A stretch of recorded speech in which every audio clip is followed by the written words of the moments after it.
காஞ்சிபுரத்தை அடுத்த ஐயங்கார்குளம் பகுதியில் இருசக்கர வாகனத்தின் மீது சொகுசு கார் மோதிய விபத்தில் இளைஞர் உயிரிழந்தார். இது தொடர்பான விவரங்களுடன் செய்தியாளர் சந்திரசேகர் இணைந்திருக்கிறார். சந்திரசேகர், இந்த விபத்து எப்படி நிகழ்ந்தது? விவரங்கள்.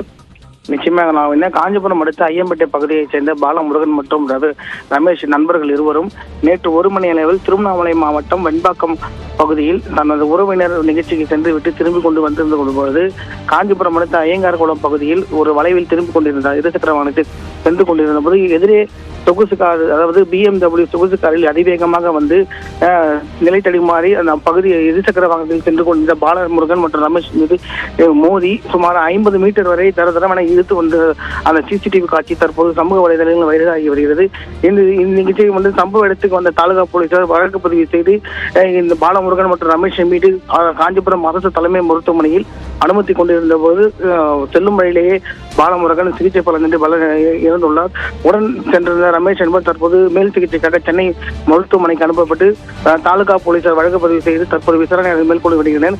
சம்பவம் விபத்து நடந்த உடனே சொகுசு காரில் வந்து கொண்டிருந்த அந்த காரின் உரிமையாளர் ஓட்டுநர் வந்து தற்போது அங்கிருந்து தப்பி சென்றுள்ளார்.